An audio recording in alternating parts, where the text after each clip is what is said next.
여러분, 안녕하세요. 어떻게 지내고 계신가요? 학교도 이렇게 예전처럼 매일 다니지 못하고 또 여기저기 활동하기 어려운 시기를 오랫동안 맞이하고 있습니다.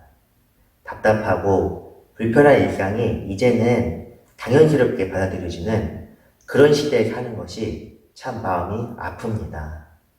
이런 때에 우리가 무엇을 할 수 있을까요? 또한 무엇을 해야 할까요? 그 답은 오로지 하나님께 있으리라 생각합니다. 우리가 예배에 집중하면서 예배드리기 어려운 상황일수록 더 예배에 집중하면서 하나님께 기도로 나아가기를 바랍니다.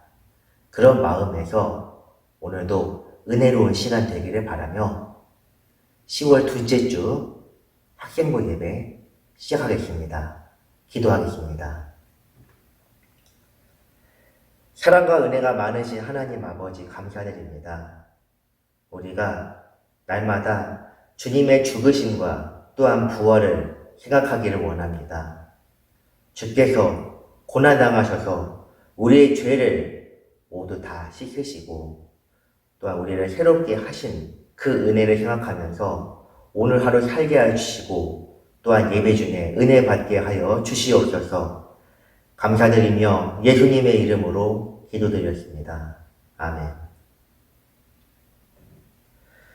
오늘 우리에게 주신 하나님의 말씀은 구약성경 미가서 말씀입니다. 구약성경 미가, 아마 이 성경은 잘 보지 않는 성경일 거예요. 익숙하지 않지만 오늘 한번 같이 말씀을 나눌 건데요. 미가서 4장 5절 말씀입니다.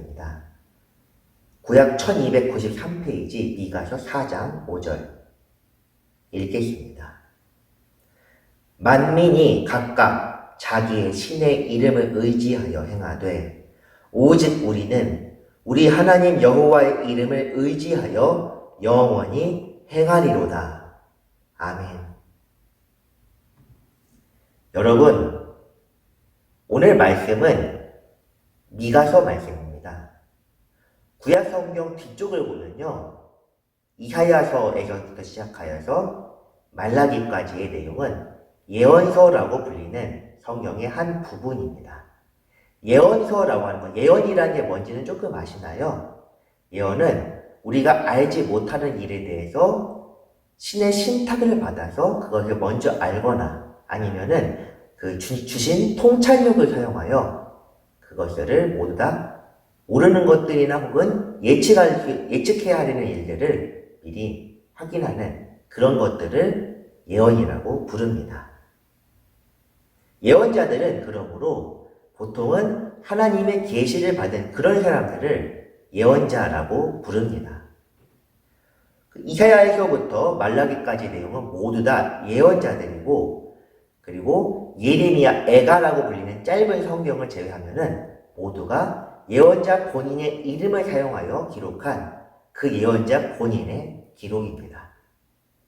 시대는 다르고 또 활동한 반경도 전부 다르지만 공통적으로 예언자들의 모든 메시지에 관통하는 그 내용은 불의에 대한 하나님의 심판과 또 의로운 사람들의 구속, 그리고 최후에는 이스라엘과 유다에 언약하셨던 그 약속하신 언약의 성취, 이것들임을 우리가 기억한다면 이 예언서 말씀을 읽을 때 큰 도움이 될 거라 생각합니다. 미가서에 대한 배경을 잠깐 이야기하자면요, 미가 물론 사람 이름입니다. 미가는 북이스라엘과 남유다가 이렇게 분열되었을 때에 북이스라엘 멸망기 그리고 남유다는 우시야로부터 히스기야 왕까지 그때 활동했던 사람입니다. 미가는 특히 모레셋이라고 불리는 지역에서 활동했다고 나와 있는데요. 모레셋은 남유다의 한 지역입니다. 그래서 선지자들이 혹은 예언자들이 하나님의 말씀을 받아서 여기저기서 활동하면서 왕국에서나 혹은 백성들에게나 이렇게 설교하고 선포하는데, 미가는 주로 왕국에서 왕들에게 선포하는 그런 선지자였습니다. 미가서의 내용을 주요 내용을 보면요. 주로 이스라엘 멸망에 대한 이야기와 그리고 그걸 통해서 유다의 교훈이 되라고 유다를 깨우치는 그런 이야기들이 주를 이루고 있습니다. 오늘 말씀에 나와 있는 그 내용들 역시도 이스라엘의 멸망을 두고 하는 그런 말씀이고요. 왜 멸망했느냐? 이들이 하나님의 율법을 업신여기고 하나님의 말씀을 지키지 않고 자기들의 임의대로 악하게 살았기 때문에 그 결과로 심판으로 멸망하게 되었다는 그런 이야기들을 담고 있습니다. 그래서 우리가 성경 전체, 특히 구약 거의 절반에 다다른 예언서의 그 주제와 마찬가지로 이 미가서 역시도 하나님의 뜻에 따르지 않는 자들은 하나님께서 심판하신다는 그런 주제를 담고 있는 것입니다. 심판이라고 하면은 혹은 멸망이라고 하면 조금 무거운 주제가 될 수는 있습니다. 하지만 이 심판이라는 것은 모든 민족과 모든 나라의 멸절을 의미하는 것일 수도 있지만 오늘 본문을 통해서 우리가 해석하고 받아들여야 할 것은 우리의 삶 속에서도 하나님께서 우리를 눈동자처럼 지키시고 또한 보호하심과 동시에 우리를 바라보시면서 우리의 행동을 선과 악 간에 판단하시는 분이라는 사실을 기억하시고 우리가 날마다 주님의 뜻 안에서 주님을 사랑하면서 동시에 주님을 두려워하면서 하나님 앞에 그 말씀 앞에 복종해야 한다는 사실을 우리가 기억해야 합니다. 오늘 말씀에서는 멸망에 이어서 그 마지막 때 멸망이 끝나고 하나님의 심판이 온전하게 끝나게 되었을 때 그때 어떤 일이 일어나게 될 것인가에 대한 말씀입니다. 우리가 지금 어려운 시대를 살고 있습니다. 이 코로나 시대라고 불리는 이 어려운 시대가 무엇으로 기인했는지는 판단은 여러분들 각각에게 맡기고 싶습니다. 왜냐하면 정치적인 이야기들도 많고 또한 복잡한 이야기들도 많기 때문에 그에 대한 사회적이고 현실적인 해석은 그만두고 대신 우리가 이런 시대에 이런 코로나라는 무서운 질병을 하나님께 허용하신 것과 이런 코로나 시대에서 우리가 어떻게 기도해야 되는지 그 말씀에 대한 그 교훈에 대해서 우리가 오늘 본문을 통해서 알기를 원합니다. 오늘 본문 앞절에 있는 4장 1절에 보면은 끝날에 이르러는 이라는 표현으로 시작하고 있습니다. 이 끝날이라고 하는 것은 심판대가 다 찼다는 의미를 담고 있습니다. 이스라엘이 멸망하여 아수르, 당시 아시리아라는 나라에게 멸망해서 그들은 포로로 잡혀가고 또 일부 사람들 아수르에서 이 주변에 있는 민족들을 이스라엘에 섞여서 들어오게 해서 민족 혼합 정치를 시작했었습니다. 맞습니다. 우리도 예전에 일제시대, 우리가 역사로만 알 수 있지만 전도사님들 물론 그때 일은 우리 할아버지 때들도 거의 모르는 그런 시대입니다. 하지만 우리가 기억하는 것은 민족 말살 정치라고 해서 언어도 사용하지 못하게 하고 그리고 다른 민족들을 섞고 살게 하기도 하며 또한 우리나라 조선 동포들을 사할린이나 아니면 중국 간도 만주 지역으로 이렇게 강제로 이주시켰던 그런 역사를 담고 있습니다. 이런 것처럼 이스라엘 민족도 이제는 혼합되어서 완전히 알 수 없는 이게 우리 동족인가 싶을 정도로 이렇게 막 섞여 있는 그런 시대인데요. 그럼에도 불구하고 하나님은 민족을 보시는 것이 아니라 혹은 나라를 보시는 것이 아니라 하나님께서 처음에 약속하셨던 그 약속을 이루고 성취하고 그리고 그것들을 통하여 온전한 하나님의 의로움을 드러낸다는 그것이 중요하다는 사실입니다. 그래서 3절 내용과 2절과 3절 내용에 보면은 많은 이방 사람들에 대한 기록도 나와 있고요. 또한 하나님께서 많은 민족들 사이의 일을 심판하신다. 즉 다시 말해서 이스라엘과 유다의 어떠한 지역적인 하나님이 아니라 모든 민족의 하나님이 될 것임을 예언하고 있습니다. 그리고 그 예언이 성취되어서 우리가 지금 이방 민족인 우리가 이스라엘 민족이 아닌 우리가 하나님의 이름을 부르며 하나님께 예배를 드리고 있는 것입니다. 이처럼 하나님의 말씀은 지금도 계속 성취되는 과정이고 또한 일부 성취된 상태입니다. 우리가 언약, 즉 구약과 신약의 약이라고 하는 건 약속이거든요. 이 약속이라고 하는 것이 성경의 가장 중요한 모티브인데요. 그러니까 중요한 개념인데 이 약속은 처음 아브라함과 이삭과 야곱 시대의 약속이 되었던 것이 예수님을 통하여 1차는 성취되고 또한 지금 계속 성취되는 과정이며 마지막인 이 세상의 끝날에 완전하게 성취된다는 그런 성경의 메시지인 것입니다.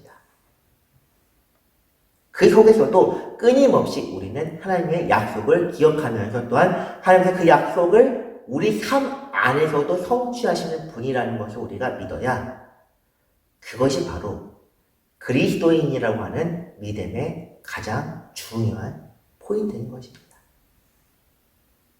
그래서 오늘 말씀에 오늘 본문 5절에 나와 있는 그 말씀은 만민이 각각 자기의 신의 이름을 의지한다고 말하고 있습니다.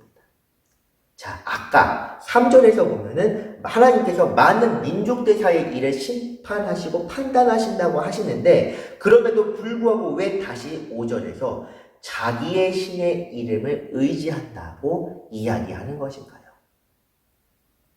그 이유는 이 이방민족 혹은 하나님을 믿지 않는 불신자라고 불러도 될 것 같은데요. 이들은 하나님의 그 크신 능력과 하나님의 역사하심을 보면서도 믿지 않기 때문입니다. 믿음이라고 하는 것은 우리가 흔히 전도사님이 이제 그런 부분에 대해서 예전에 공부를 했었으니까 드리는 말씀이에요. 믿음은 자신의 지식 배경에 기인한다. 조금 어려운 표현이죠. 내가 아는 만큼 믿는다 라고 그렇게 학문에서 그렇게 이야기를 합니다. 하지만 성경에서 이야기하는 믿음은 알기 전에 믿는 믿음이 진짜라고 이야기하고 이는 예수님께서 부활하신 직후의 제자인 도마에게 말씀하시는 것을 통하여 온전하게 드러나야 합니다. 아래 자막을 띄웠으니까 그 부분 한번 읽어보시는 것도 좋을 것 같아요. 어쨌든 우리가 기억해야 할 것은 하나님의 약속이 성취되는 것은 모든 민족에게 성취되는데 그럼에도 그 약속을 믿는 믿음은 모든 사람의 것이 아니라는 사실입니다. 여러분들 중에서도 태어날 때부터 믿은 사람들, 그걸 믿는다고 표현하기 조금 어려운 것 같긴 하지만요. 어쨌든 흔히 모태신앙이라고 불리는 부모님과 그 이전 시대부터 계속 교회를 다니며 하나님의 이름을 익숙하게 접했던 사람이 있는가 하면은 다른 친구들이나 아니면 선생님들에게 전도가 돼요. 혹은 이제 작년 같은 경우에 이렇게 같이 새신자 초청 예배를 통하여 이 교회에 같이 들어와서 하나님 이름을 부른 친구들까지 그 교회 다니고 하나님을 믿었던 그 시기가 중요한 것이 아니라 여러분들이 이렇게 교회에 나와서 하나님의 이름을 부른다는 이 사실 자체가 굉장히 놀라운 기적과 같다는 사실입니다. 오늘 말씀도 바로 그거예요. 사람들은 하나님의 일을 보면서도 하나님의 역사라고 생각하지 않습니다. 특히 오늘날과 같은 시대는 과학을 지나치게 맹신하는 사람들이 많습니다. 그런데 사실 과학이라는 것이 온전하게 믿을 수 있는 것은 아닙니다. 전도사님이 그냥 아무것도 모르고 이야기하면은 헛소리가 되겠지만요. 전도사님은 과학에 관련된 부분을 과거에 10년 가까이 공부했던 사람입니다. 그리고 학문의 장에서 이야기하는 과학의 뭔지를 알기 때문에 이렇게 이야기하는 겁니다. 진화론이라고 하는 것들도 일종의 론. 이것은 사실이 아니라 사실처럼 받아들이기 가장 쉬운 이론이기 때문에 우리가 공부하는 것이고 또한 과학에 나타나는 무고한 내용들도 그냥 검증 가능한 거기 때문에 우리가 받아들이는 것이지 이것은 100% 사실이라고 하는 과학 이론은 거의 없습니다. 과학을 맹신할 수 없고 또한 사람도 우리 주변 사람들도 온전하게 믿을 수 있는 사람은 없는 것처럼 우리가 이 세상에서의 믿음 자체가 사실은 그렇게 대단하지 않다는 것을 우리가 기억하면서 우리가 믿어야 할 존재가 무엇인가? 영원하신 하나님이라는 사실을 우리가 분명히 기억해야 할 것입니다. 그래서 우리가 하나님을 의지하고 하나님을 믿게 되었을 때 우리의 마음에 비로소 평화가 찾아오고 또한 우리가 하나님 안에서 날마다 새로운 기쁨과 감사함을 경험하게 될 것입니다. 말씀을 정리합니다. 우리가 하나님의 뜻대로 산다는 것, 그것을 전도사님 특히 하나님의 뜻대로 산다는 걸 굉장히 강조하는 편이에요. 우리가 기억할 때 우리가 그 믿음이라는 것이 무엇인지를 잘 생각합시다. 우리가 무엇을 믿고 있는지, 그리고 우리가 무엇을 믿어야 하는지. 그렇다고 우리가 기존에 가지고 있었던 그 믿음의 체계를 무너뜨리라는 의미는 아닙니다. 우리는 여전히 우리 가까운 사람들을 믿어야 하고 또한 우리가 배운 것들을 이것이 현실이고 사실에 가깝다고 받아들여야 합니다. 하지만 우리가 가장 익숙한 것들도 때로는 배신하는 것처럼 우리가 그 불완전한 것들에 대해서 지나친 믿음을 가지고 그것을 토대로 하나님에 대한 믿음을 약화시키는 일은 없어야 하는 것입니다. 오로지 우리가 하나님의 이름을 오늘 본문에 나와 있는 것처럼 우리 하나님 여호와의 이름을 의지하게 되었을 때 우리는 영원히 끝날까지 그리고 그 우리의 몸이 죽은 이후에도 하나님의 크신 사랑과 은혜를 날마다 경험할 것입니다. 어려운 시대 속에 살아가면서 하나님에 대한 믿음 약화되지 않고 오히려 더 굳건하여져서 하나님 뜻 안에 살아가는 우리 사랑하는 온수교회 학생 청년들 되시기를 주님의 이름으로 부탁드립니다. 기도하겠습니다. 사랑과 은혜가 많으신 하나님 아버지, 주님의 크신 사랑에 감사드립니다. 우리가 연약한 중에서 주님을 바라봅니다. 주님께서 함께 하시면 온전히 누리길 원하오니 우리의 믿음을 굳건하게 지켜주시고 함께하여 주옵소서. 사람이나 지식이나 그런 다른 것들을 의지하는 것이 아니라 우리에게 믿음을 주시는 하나님의 크신 사랑과 주님의 영광을 우리가 바라보게 하여 주시옵소서. 감사드리며 예수님의 이름으로 기도드렸습니다. 아멘. 광고하겠습니다. 여러분, 주 안에서 사랑합니다. 우리가 이제 추석 연휴도 끝났고 또 이번 주까지 끝나면 당분간은 연휴가 없습니다. 하지만 여러분 지금 매일 예배 학교 가는 것과는 조금 다른 연휴가 다르게 의미로 받아들여질지 모르겠어요. 어쨌든 우리가 항상 주어진 일에 최선을 다하고 특히 여러분들은 공부에 그리고 일에 최선을 다하시면서 하나님의 은혜를 구하는 우리 모두가 되기를 바랍니다. 그리고 코로나 문제를 위해서 계속 기도합시다. 최근에 또 강화에 5명의 확진자가 나왔었습니다.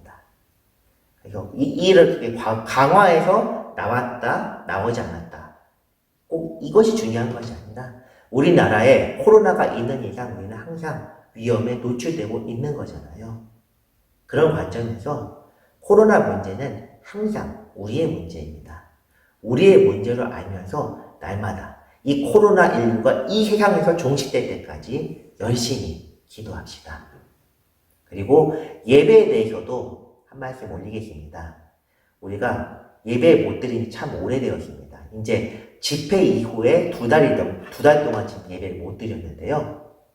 예배는 어쨌든 항상 성전에서 드려야 하는 것이 원칙입니다.